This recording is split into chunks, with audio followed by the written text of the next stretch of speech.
Vocês já ouviram falar nesse termo em inglês que chama-se Fear of Missing Out?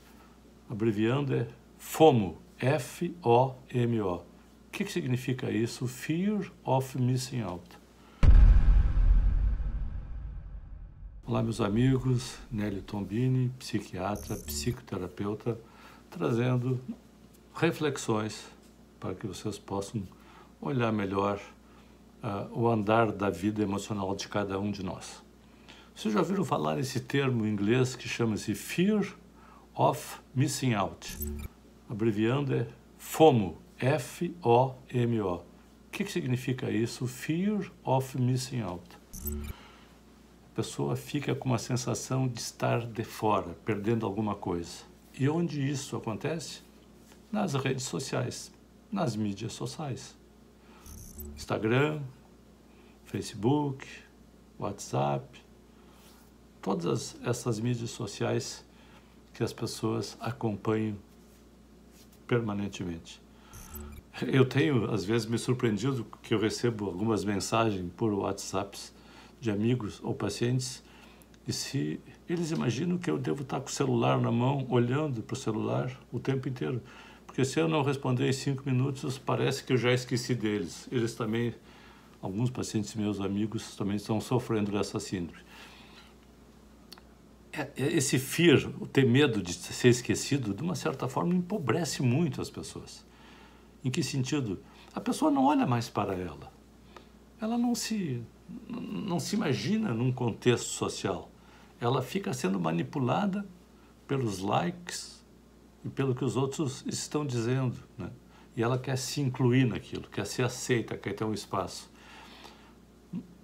E isso é pior, né? Nas crianças, nos jovens que estão desenvolvendo a sua personalidade. Fatalmente essa personalidade vai ficar corroída, né, por essa interdependência excessiva. Claro que a internet ela é fantástica, ajuda, tem vários ganhos para a comunidade, né, para a população em geral. E eu também estou aqui falando com vocês graças à internet. Mas o perigo é esta sensação que as pessoas precisam estar permanentemente conectadas. Só que conectadas com o mundo externo significa desconectada de si mesma. Esse é o grande caldo de cultura para as pessoas adoecerem emocionalmente, adoecerem do ponto de vista mental, desenvolverem fobias, né? Porque o medo se vai aumentando, vira uma fobia. A pessoa pode ter fobia de entrar no elevador, fobia de um inseto, fobia de um avião. Ela começa a evitar, né? Evitar aqueles lugares quando o medo é demasiado. E nesse caso, o medo é de não estar sempre naquele lugar, porque é um lugar virtual, vazio, né? Que a pessoa está lá com uma série de pessoas que estão oferecendo muitas coisas, mas que no frigir dos ovos praticamente é nada, né?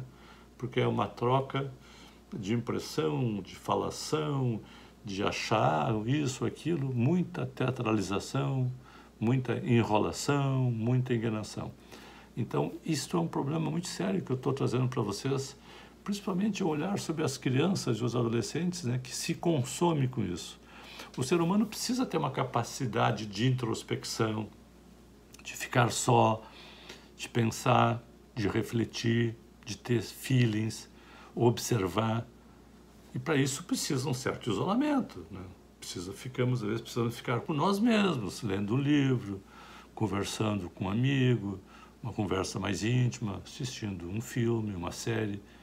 Mas o que se vê hoje em dia é que as pessoas assim estão sendo conduzidas por uma manada que chama-se mídias sociais.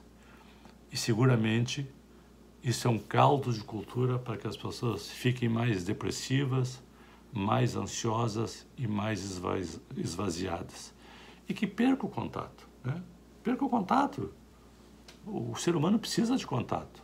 A pandemia mostrou, né, que nós ficamos mais adoecidos com o afastamento. Então, eu estou trazendo esse tema porque, seguramente, essa situação que eu estou apontando aqui trará muito mais adoecimento mental. Isso é um vício, basicamente, né? Como eu tenho vício pelo álcool, pelas drogas, tenho o vício das redes sociais. E como tratar esse vício é muito complicado. Então pense nisso, né? Porque eu também não tenho uma solução pronta, mas despertar esse interesse na cabeça de cada um de vocês. Um abraço.